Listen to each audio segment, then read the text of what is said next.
Hello, welcome to another video about Read and Write. We're going to talk about one of my favorite features, and that is word prediction. And that is the first one we're going to see over here on my bar. Hover over it, it says prediction. Looks like a little thought bubble, so it's trying to predict what you're saying. You can see that there's a little hang down arrow by it. We'll get to that in a minute. Click on it, and it turns kind of that light purple. It's a little hard to see, but it is there. And notice that it pops up a list of words just to kind of get you started.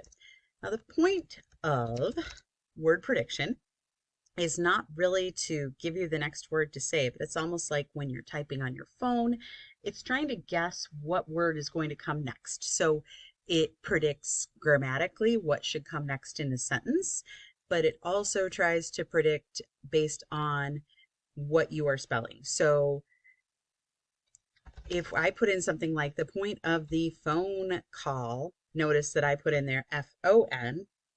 It's also predicting, if you look under number 4, PHON, because it's thinking about the different ways or flexible spelling that we could use. So I can click on that and it pops it in. So it's really nice that you can have that flexible spelling coming in there. And then when you start a new sentence after putting a period, notice it capitalizes the next letter. So it's really working with you. So what about this little kind of arrow hanging down here at the side? Well, let's take a look at it. If I click this, it's going to ask me to create a topic from the page or create a topic from the selection. So I don't have any text on this page to select, and really this page doesn't have a lot of text on it. So we can get into that. Get over to my 3-dot side, and we're going to pop into setting. Come into settings, and right here under prediction, just like we have over the prediction. Okay, click on prediction and it will give you a couple options here. So it'll give you how many results do you want to pop underneath it. I had 10 on. You can make it 3, you can make it 5, whatever you think. It really can support your spelling in different ways. You can have it just follow the cursor on the page, or if you want to tuck it over in the corner and not really look, you can go ahead and unclick that and then put it wherever you want. Predict ahead. It can read the suggestions out to you if you want to kind of take away some of that mental load. Flexible spelling is where it understands that F and PH can kind of be the same thing. Just a lot of different kind of useful things there. So it's kind of nice that you have that. And then you can also change the text size with that. So prediction does have some cool things in there, just so you can kind of tailor it to what you want. So if I want to take that out, I can change it up there. So after I've made that change, I come back out.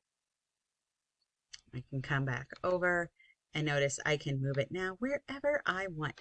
So looking at the box now, I have these options here way at the bottom. You couldn't see it before because it was kind of over here. If I hit 1, 2, 3 and I click that, I can get rid of the numbers if that's kind of bothering you. Or I can click on this book, and what it is it kind of gives you the option to turn on or off different topic dictionaries that you've made. Now, a topic dictionary is like having a word bank. Now, it's not going to give you all the words that are on the word bank, but it does make them more likely to be predicted. So these are just some topics that I created off of random websites. You can tell because therapist things.